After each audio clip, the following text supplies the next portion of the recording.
Hi people, hope your week has been lovely.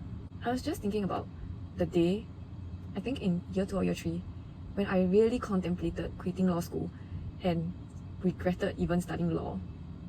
I remember that marked moment so clearly because I recall I was sitting at my usual cubicle in the library. I normally go to the main library, the second floor, and there was this particular cubicle that I would go to every morning and basically just sit there and do my readings for the rest of the day, times however many days in a week that I go to school. And there came a point when I was just doing my readings and I felt so, I don't even know how to describe it. It was like a sense of hopelessness. Like, you know, sometimes when you question what are you doing in life, and then you just get a feeling of hopelessness. Like, to what end are you working? And once you achieve the end goal, will it ever be satisfying, right? It was like a moment where I just reconsidered everything and felt that I suddenly lost my purpose and I was not clear on what my goal of going to law school was.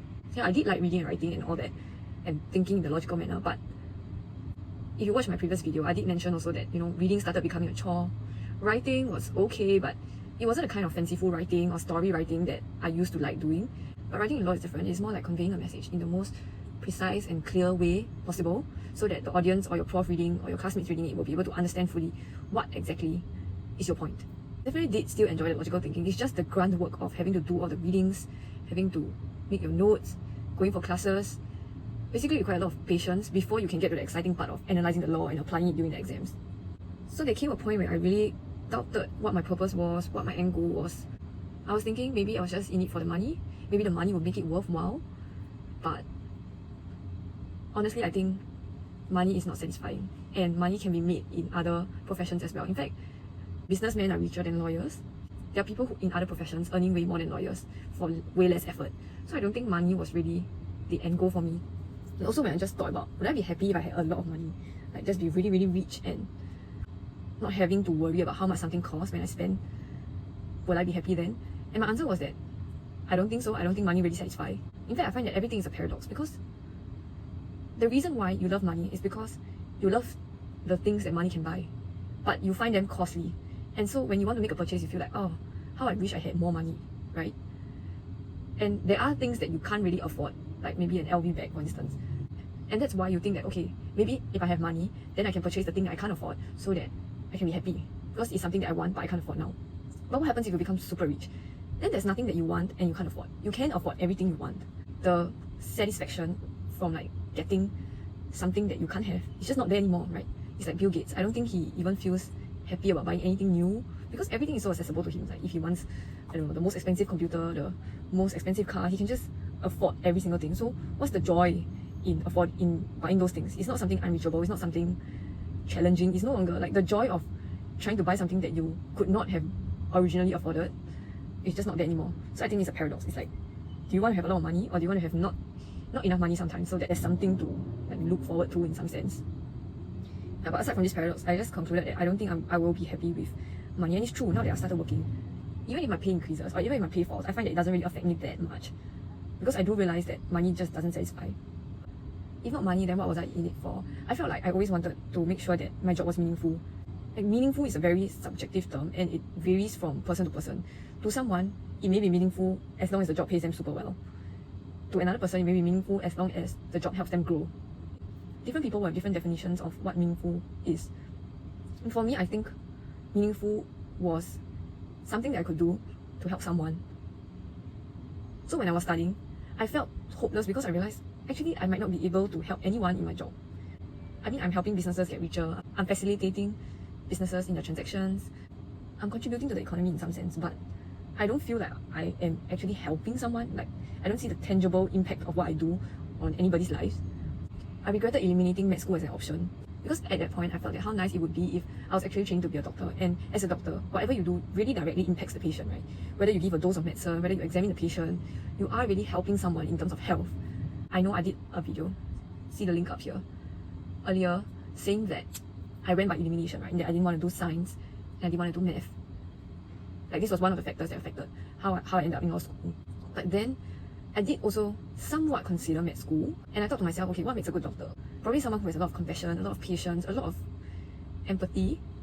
And after that, I did a self-assessment and asked myself, am I compassionate enough? Am I patient enough? Do I have enough empathy? Am I caring enough? And I felt that all my answers were no. I didn't feel that I would have been a good doctor, and so that was why I didn't even apply to med school. Even though most people with straight A's would tend to put both schools just in case they didn't get accepted by any. And I just left this thought aside and continued with my readings in a very sad manner. Like I was just forcing myself to read the next line, read the next paragraph, and yeah, just carry on. But basically this is a sign of burnout. Just don't study till you reach that point.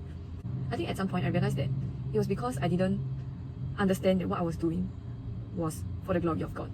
Like in the Bible, it says that whether you eat or drink, do it for the glory of God, right? Essentially, it's just saying that everything you do should be for the glory of God. And just recently, in my Bible study, we were going through Genesis, and we were talking about how when the world ends, we may not be alert. I realized that was the way I should think about my purpose in what I'm doing, because if the world were to end tomorrow, would you be doing what you are doing today? If my answers are all yes, that I would still be doing all these things, even if God comes tomorrow, then it is just a recognition that everything I do is indeed for His glory. So I'm not wasting my hours, or I'm not wasting my effort pursuing something that is just for my own desires, my own selfish needs and wants.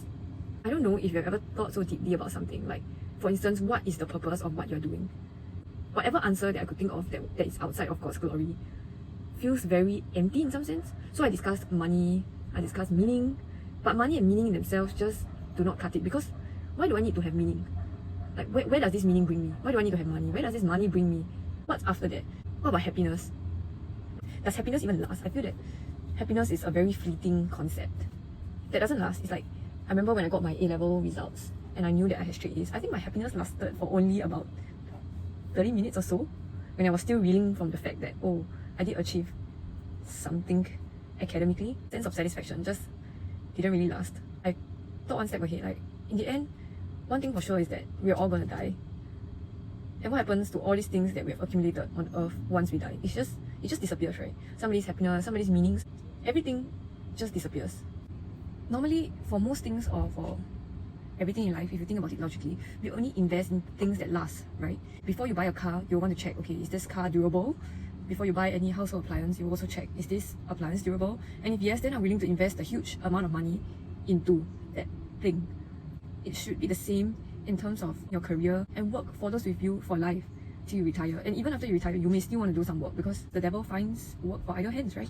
Like, most of us, I think, do spend a big majority of our life doing work, whether it's as a student or as an adult, as a parent.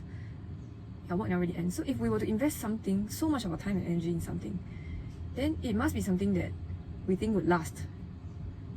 And that's why I would encourage you to find your purpose or your meaning in that sense, something that will actually last, and something that can carry you through the difficult moments in your studies and at work. I feel that now I do take things with a new perspective.